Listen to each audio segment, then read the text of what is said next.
Cette proposition de loi, elle découle avec beaucoup de propositions, alors, à la fois des retours en arrière, à la fois des c'est pas des avancées, c'est des choses catastrophiques. Et donc on va en parler quelques instants. Je mettrai l'appui en premier lieu les retours en arrière. C'est là où je comprends pas le gouvernement. C'est-à-dire que le gouvernement avait lancé avec Egalim, alors je sais plus si c'est un, 2, 3 ou 4. Enfin bref, il y a tellement d'Egalim chaque année. Mais en tout cas, il y a eu une avancée, c'était 20% de bio dans les cantines scolaires françaises. Et donc ça, le gouvernement a apparemment lâché du lest avec la droite sénatoriale sur on va décaler ça, cet objectif de 3 ans. Bon, on ne sait pas pourquoi. Peut-être que c'est pour favoriser une filière de conventionnée et pas d'agriculture bio. On voit bien que le message est très clair pour l'agriculture bio. Et puis les suivants, c'est sur le droit du travail.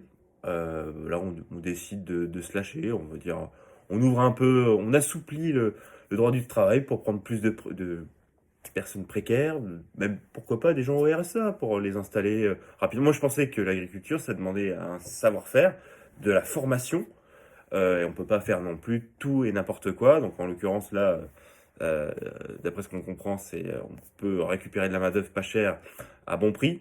C'est un peu l'objectif de cette PPL, donc je trouve ça un peu lamentable, surtout en France. Nous qui voulons justement manger sainement avec de la nourriture de qualité, et ben, il faut aussi de la main-d'œuvre de qualité formée. Et ça, malheureusement, ça sera, à mon avis, pas le cas avec ce type d'article. Et puis, il y a des choses très surprenantes. Au moment où nous sommes dans les 100 jours de l'apaisement, nous avons le droit à un article, l'article 15 en l'occurrence, qui définit les méga-bassines comme d'intérêt général. Alors là, je tombe des nues. Je pensais qu'on pouvait quand même regarder ce qui s'est passé cet été avec les feux de forêt à outrance. On peut voir aussi ce qui s'est passé, le retour d'expérience en Espagne, où le fait d'avoir fait pousser des méga-bassines un peu partout, ils ont des vraies difficultés de sécheresse.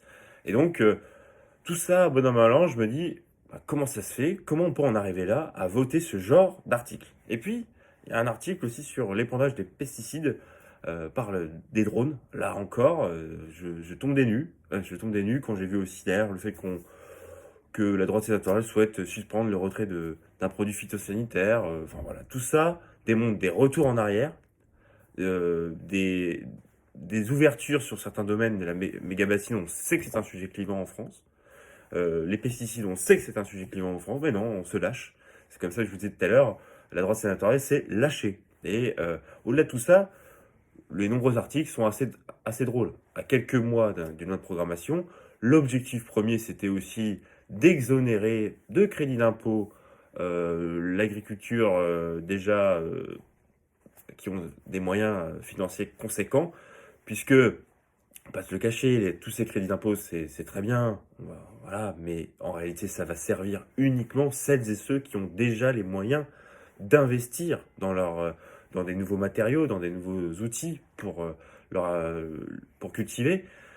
Et ça ne va pas servir forcément les petites fermes, les petites exploitations, et qui font d'ailleurs aussi notre richesse dans notre ruralité. Elles sont nombreuses, elles sont parfois peu connues, mais en réalité, elles existent. Et donc, quel message on leur envoie en créant des crédits d'impôt essentiellement pour les gros? C'est pour ça que tout à l'heure, je vous disais, on a l'impression que c'est une PPL qui va renforcer l'agro-business déjà existante sur certains domaines, je dis bien, attention, je mets des précautions, et puis, tout simplement, de leur permettre de financiariser un peu l'agriculture.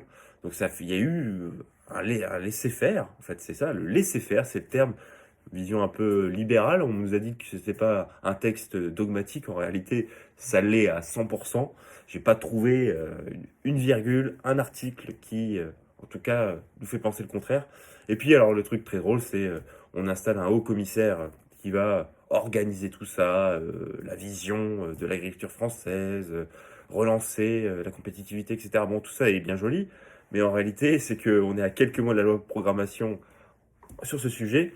Donc, on voit bien que c'était purement électoral de lancer ce genre de PPL à quelques mois des sénatoriales. Tout ça pour mettre le projecteur et puis essayer de faire peur au gouvernement. Mais le gouvernement s'est retrouvé face aux oppositions sénatoriales, donc en l'occurrence le groupe socialiste, le groupe écologiste et le groupe communiste, à défendre parfois cette PPL sur beaucoup de domaines. Donc je pense que même le gouvernement qui devait prendre du recul, dire que c'était pas forcément le moment de lancer ce débat, finalement cède sur un certain nombre de choses et se laisse faire par la droite sénatoriale, ce qui est purement lamentable pour notre agriculture et puis tout simplement pour manger sainement dans nos assiettes. Voilà. Et donc merci à vous pour votre écoute.